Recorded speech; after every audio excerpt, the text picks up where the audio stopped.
वो सुबह की पहली किरण थी जब एक सफेद दाढ़ी वाले बुजुर्ग, फटे हुए जूते और साधारण कुर्ता पायजामा में एक भव्य कॉरपोरेट ऑफिस की दहलीज पर पहुंचे। उनके चेहरे पर झुर्रियां थी, पर आंखों में गहराई और आत्मविश्वास था। उनके हाथ में एक छोटा सा बैग था जिसमें केवल एक फाइल थी, और उस फाइल में छुपा था एक इतिहास, भारत के अंतरिक्ष विज्ञान का इतिहास। लेकिन वह इतिहास उस दिन एक गार्ड की नजर में चपरासी से ज्यादा कुछ नहीं था।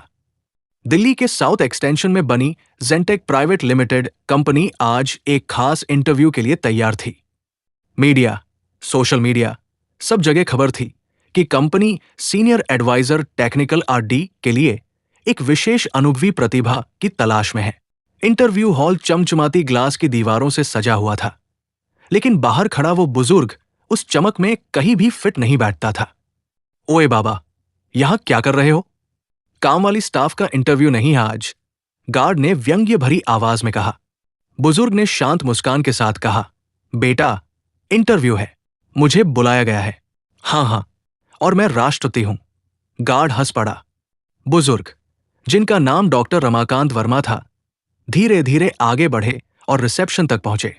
वहां बैठी युवा लड़की ने उन्हें ऊपर से नीचे तक देखा और मुस्कुराकर कहा, डिलीवरी बॉय वाले सेक्शन उधर है अंकल। उन्होंने फिर कहा, बेटा, मेरा नाम रमाकांत वर्मा है, मुझे आज सुबह 10 बजे का इंटरव्यू बुलावा आया है। रिसेप्शनिस्ट ठिठक गई, कुछ सेकंड तक कंप्यूटर देखा, फिर चेहरा बदल गया। आपके लिए तो वीआईपी पास है, लेकिन सर, आप ऐसे? वो खामोश रहे। गार्ड नीचे आता है और फाइल लेकर फिर माफी मांगता है, साहब, माफ कीजिए, मैं आपको पहचान नहीं पाया। गलती तेरी नहीं है बेटा, समाज की सोच ही ऐसी हो गई है, वर्मा जी ने धीमे स्वर में कहा। कॉर्पोरेट दफ्तर के गलियारों में उनके कपड़े, चाल और झुकते कंधों पर लगातार फुसफुसाहट हो रही थी। किसे बुला लिया है यार? लगता है गलती से एनजीओ वाले आ गए। हाय हाय, ये इंटरव्यू देने आए हैं क्या? पर वर्मा जी का चेहरा स्थिर था। उनके कदम सधी चाल से इंटरव्यू रूम की ओर बढ़ते रहे। कमरे में 4 लोग बैठे थे, एक एचआर हेड, एक सीटीओ, एक सीनियर मैनेजर और कंपनी का डायरेक्टर। सीटीओ ने फाइल ली और जैसे ही पहला पन्ना पलटा, उसकी आंखें फटी की फटी रह गई। आप इसरो के रिटायर्ड चीफ साइंटिस्ट हैं? वर्मा जी ने सिर हिलाया। एचआर हेड ने सवाल किया, लेकिन सर, आपने इतना बड़ा पद छोड़ने के बाद नौकरी क्यों? वर्मा जी, क्योंकि मैं अभी जीवित हूं। अनुभव केवल बुढ़ापे का प्रमाण नहीं, राष्ट्र निर्माण का औजार है। फाइल में लिखा था, doctor Ramakant Verma 1975, DRDO 1981, ISRO satellite division chief 1999, Chandrayaan mission में टेक्निकल प्लानिंग 2005, पद्मश्री सम्मानित 2012, इसरो से रिटायरमेंट 2013 से 2022, विश्व के 4 देशों में वैज्ञानिक सलाहकार। अब एक साधारण भारतीय नागरिक जो सेवा देना चाहता है। पूरा कमरा शांत हो गया। डायरेक्टर ने कहा, सर, अगर पहले ही बता देते कि आप इतने बड़े वैज्ञानिक हैं तो। वर्मा जी मुस्कुराए, तो आप मुझे रिसेप्शन से पहले ही गुलाब जल में नहलाते। पर क्या तब मैं वही व्यक्ति नहीं होता जो अभी हूं? एचआर ने आंखें नीचे कर ली। सीटीओ बोला, सर, हम शर्मिंदा हैं, हम सबने आपकी उपेक्षा की। वर्मा जी ने कहा, मैं तो बस ज्ञान बांटना चाहता हूं, सम्मान नहीं मांगता। लेकिन यह समाज अगर हर बुजुर्ग को चपरासी समझेगा तो वो कभी खुद अनुभवी नहीं बन पाएगा। वर्मा जी ने अपनी कहानी बताई, कैसे उन्होंने चंद्रयान मिशन की शुरुआती रूपरेखा बनाई, कैसे उन्होंने बिना किसी शोहरत के देश के लिए 40 साल दिए। रिटायरमेंट के बाद उन्होंने गांवों में बच्चों को पढ़ाया, तकनीकी लैब्स सेट की, और आज भी अपना समय केवल भारत के युवा को विज्ञान सिखाने में दे रहे थे।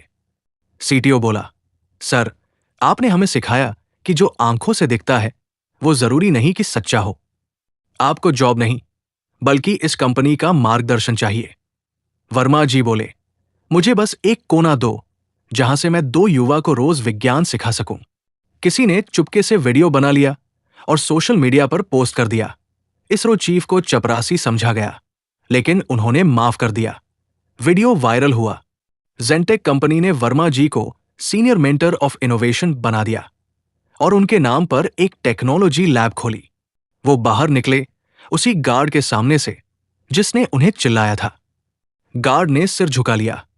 वर्मा जी ने उसका कंधा थपथपाया और कहा, अब से किसी को उसकी डिग्री से मत आंकना, उसकी आंखों की गहराई देखो।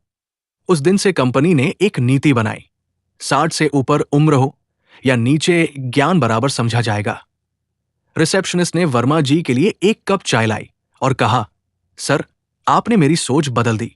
मेरे पापा भी रिटायर हुए हैं, अब उन्हें कभी अनदेखा नहीं करूंगी। जेंटेक ने नियुक्त किया इसरो चीफ को देश ने पाया एक गुमनाम हीरो। आज वर्मा जी उसी ऑफिस में युवा इंजीनियरों को सिखा रहे हैं, कभी हाथ से सर्किट बनाना तो कभी अंतरिक्ष की गति समझाना।